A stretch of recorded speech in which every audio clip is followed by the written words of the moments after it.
Hello and welcome to this episode of the Irish NFL show. I'm Colum Cronin and I am delighted to be joined by a good friend of the show at this point. He has joined us on a number of occasions. He is the Denver Broncos insider from Denver 7, Troy Renck. How are you doing, sir? Doing fantastic, man. Thanks as always for having me on. Troy, we've been doing this for, I think, coming up on 4 years at this point, and every time, right, it's going to be different, and every time the stories in the off season, the Broncos are making moves, but this year in particular, the Broncos bring in Sean Payton. They spend a lot of money in free agency. They have in situ what is supposed to be a future Hall of Fame coach, a future Hall of Fame quarterback in Russell Wilson, and the team looks worse than ever. What's going on? Yeah, I mean, these last 2 years, last year might go down as the worst given the expectations with Russell's arrival, even with Nathaniel Hackett and the clown show that was his coaching. But Sean Payton was expected to come in here and get him to around 9-8, compete. I think everyone, at least here in Broncos country, was basically cautiously optimistic because of how bad the previous season was. What is going on? Sean Payton talked in early in training camp about how Hackett was a joke and the Jets are a joke and Roger Goodell's got issues and here I come, I'm going to save the day. And the reality is, I think he misjudged his roster. They're not as good as he thought they were going to be. He's made Russell a little bit better. It was significantly better until the last 2 weeks. And he looks out of sync, Colin. He doesn't look like the coach I remember in New Orleans. And I don't know if part of that is no Drew Brees and they don't get to the line of scrimmage and they don't run the offense. It's like he's calling an offense with Drew Brees at quarterback at times. And with that personnel, he doesn't seem like he's in rhythm yet with this Broncos team. He's a disciplinarian. He is old school in so many ways. But what I've learned from being around him now for several months, he needs his type of players, guys who buy in, who like kind of the crass sense of humor, the sarcasm, very few compliments. He has to have a locker room of core guys who buy into that, who police the locker room, and that's the leadership, and he's the coach. And right now, he doesn't have that in the locker room. They don't have the talent on the field. And what you see is this is their fifth coach in 8 years. So at times it looks like the island of misfit toys. You got mismatched parts, coaching that doesn't fit with the personnel. And here we are, 1-5. And the most disappointing thing, they're 0-3 at home. In all three games, those they were favored. I had them going 8-9, 9-8 this year, but not now. I mean, you can't lose home games to the Raiders, the Commanders, and Jets and take yourself seriously at that point. I mean, it's going to be Halloween. They haven't friggin' won a home game. And in terms of what you're saying there about, the way Sean coaches and needing his type of guys, do those type of guys exist in 2023, 2024 at this point? The NFL have things moved on? Because you look at, say, somebody like Dan Campbell, right, who obviously has worked with Sean in the past, but and has the kind of more kind of meathead idea, but everything you hear from behind the scenes is he is much more complimentary, and he works with the players and he listens to them. Can Sean Payton regain? Can he get the players that he needs, Troy? Yeah, it's a great question because he's only been out of coaching for 1 year. It wasn't like he was out for 5 years and came back and you're like, man, is this guy out of touch? He was gone for 1 year. But he coaches in a way that, and he cites Bill Parcells so often.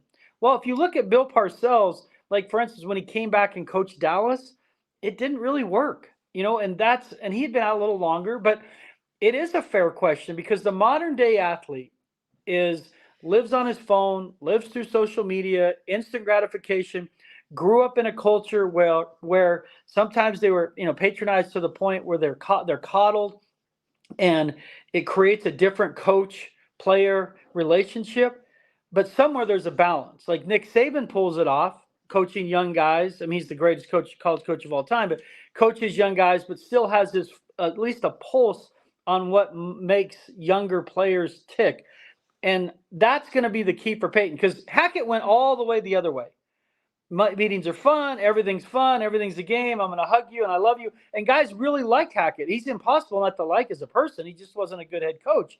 But somewhere there's that median. And like Dan Campbell, he is kind of an older school coach. I'm going to rock him, sock him guy. But the thing, and I've interviewed Campbell now a couple times, he cares so much about his players. You can see why they care about him.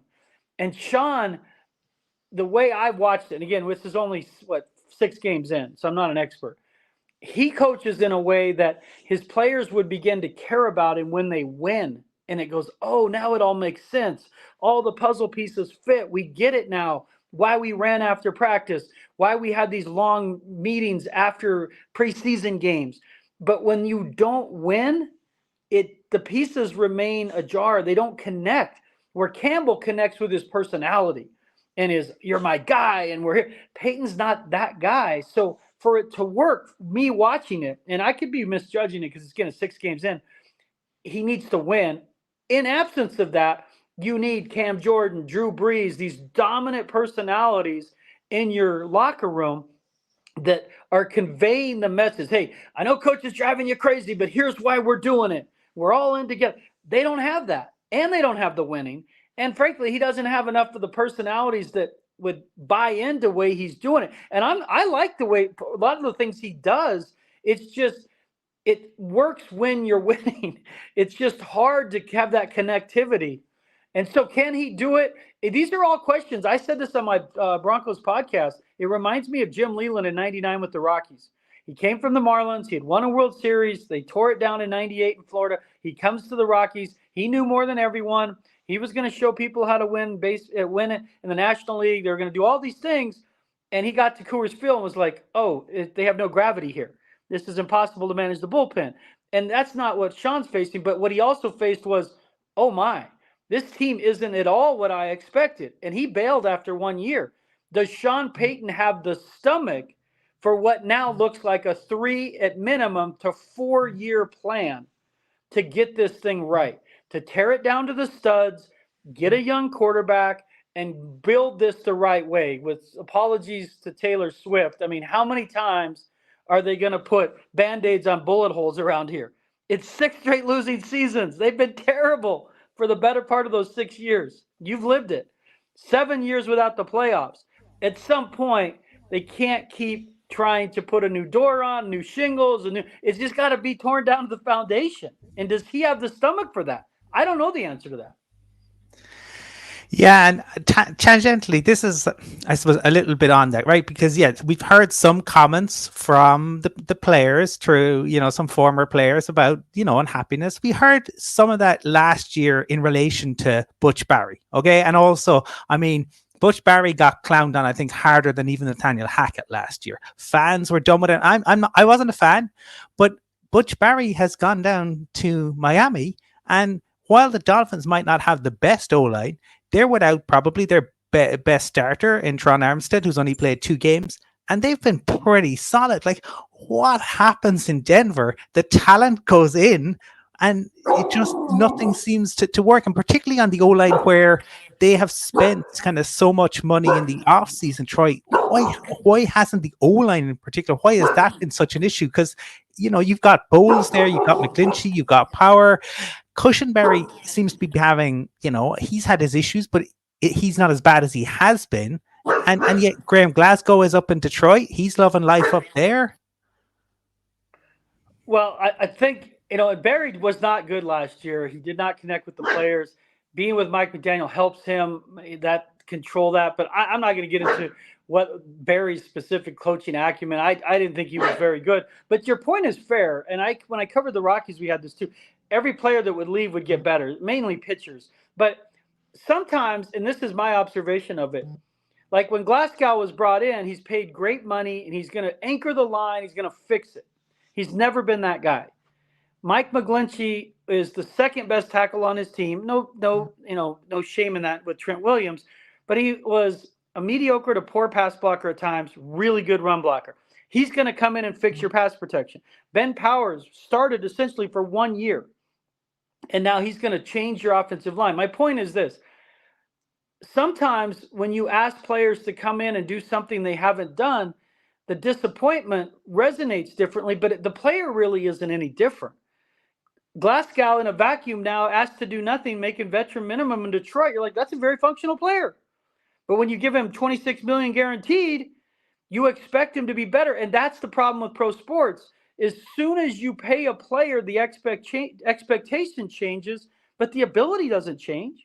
I watched it all the time in baseball. Just because you pay a fourth starter ace money doesn't make him an ace. He's still a fourth starter in terms of his talent. So some of it is you're really hoping someone becomes something they've never been. And we know is hope is not a strategy. And so when you allow yourself to play in the free agent market and you buy off the showroom floor, you're paying the most expensive prices for guys who are typically B players, sometimes C plus players, that just because you pay them doesn't make them an A player. And some of it, again, goes back to Payton's the fifth coach in 8 years. They've had, 6 offensive coordinators, 12 quarterbacks started since Peyton Manning. The constant carousel of change and the lack of continuity in message has definitely hurt. And it's hurt in how you identify the free agents you want to bring in. And it's hurt really in the draft. Well, they haven't had a lot of draft picks the last 2 years. But what is a Denver Bronco? What does that player look like in both culture, ability, toughness, mental toughness? Who is, because certain organizations, they have their type of player and they're so consistent with it. Their scouts know it, their player development people know it, and their coaches know it. And here it's just like, I like this guy, I like this guy. And it's just like, in music, be like, all different genres, and we're going to put it in and we're going to do it and it's going to sound great. And then you hear it and you're like, that sounds awful. It sounds like 5 different genres playing at the same time. And individually, these pieces are very useful, but collectively, because it's football, it doesn't fit. That's how I see it. Like basketball is an individual sport in so many ways. Baseball is I tell you, it's a solo performance within a concert. Football is still one of the last sports where 10 guys do something right, one guy doesn't, the whole play just dissolves. And they deal with a lot of this. So that's why, as awful as this start has been, they've got to figure out, like, is Peyton in this for the long haul? Because they need continuity and coaching staff and teaching to do it over the course of 2-3 years instead of every other year, new philosophy, new coach, new playbook. And what it becomes is, it becomes false hope. Yeah, I think a perfect kind of summation and analogy. And maybe kind of finally, because I know you've got stuff going on, but just in terms of that player and getting the nucleus right, and in terms of the lack of draft picks, are we going to see the Broncos potentially move guys on to acquire more picks before the trade deadline here in just over 10 days at the time that we're recording this? Fully expect it. There's no reason to stay with status quo. I would expect, because they've already traded Randy Gregory, you pay down $10 million to get a 6th round pick. That free agent signing was an absolute disaster. Good guy, absolute disaster in Denver. Frank Clark, you just cut, and he wants out so badly. He takes off 1.6 million guaranteed money just to get away from you. So now the guys I would trade: Jerry Jeudy, Cortland Sutton. Then I would look to move Justin Simmons. I'm hoping Justin has a chance to go somewhere and win, frankly. It's the only thing he hasn't done in his career. You look at a guy between Singleton and Josie Jewell, Alex Singleton, one of the two I would move just to get Drew Sanders on the field. And then I don't know if I go down to Garrett Bowles. He's been functional to good. They don't really have any answers at tackle to even if you moved him. But I would look to move 3 to 4 players to try to gather picks. The problem is, Jeudy, you wanted a first for in the offseason. Now you're more likely to get a 3 maybe and a 5, or unless you pay down some to try to get it back to a 2, because his value, he's not playing well right now. He's just inconsistent and showing immaturity. Cortland Sutton's getting in the end zone, but he basically profiles as a possession receiver. Would you have to pay down to get a 5th or 6th round pick for him? And then Simmons, I still think you could get a 2nd for. It's just you have to have need. When people take they want all these Broncos players. Well, good teams don't usually need like a safety at this time of year. Like, it's just the way they're built. They don't need, that's not a need. But could you get a 3rd for Jeudy, a 3rd and a 5th, a 6th for Sutton, a 2nd for Simmons, and move one other guy? Now you've got 4 new picks. that could use as cachet if you're the third team to move up to get a Drake May, or you just have 12 draft picks and every one of them make your team next year. I could see that because if you move on from Russell Wilson, which it's becoming increasingly likely, in my opinion, they will, you're going to have to pay him like 31.9 million on the cap next year not to play for you, and 45 the following year.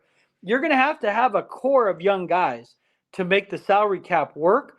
And so get a collection of picks, get younger, get more athletic, get faster, and rebuild. And I be transparent with Broncos country that, hey, we've pretty much tried everything else. We've got to try a hard reset, Control Alt Delete, see if that works. Because Greg Penner, I asked him last March, will the Penners be the Steinbrenners of the NFL and spend money? Because they won the offseason in terms of money spent. And he said no. It was kind of a one-off. They had so many needs. They had a couple of places they had to spend to get stabilized. His idea is to build through the draft. The Walmart billions didn't come from throwing money around. It didn't.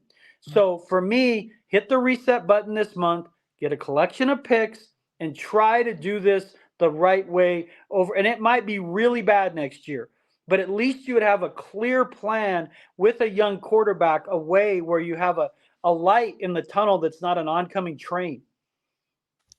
I love the Control Alt Delete image. That's fantastic, Troy. As you know, Broncos country is worldwide. You got plenty of Broncos fans over here in Ireland. If they want to check out more of your stuff and they're not already doing so, I mean, they should be following you everywhere. But where can people find your stuff?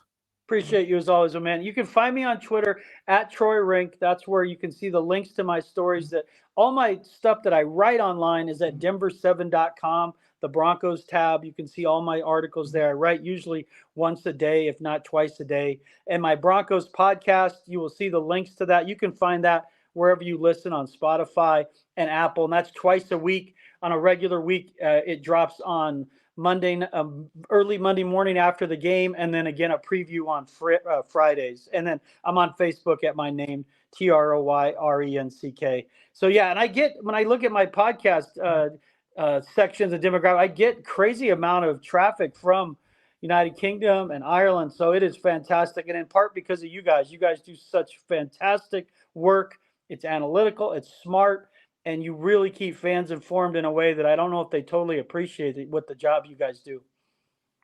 Well, we appreciate you as well, the hard work you put in, and it's always good to get your insights. Troy, I'll definitely put the links into the show notes, but for now, thank you very much. Yes, at some point we're going to talk about a Broncos team that's good. I promise you.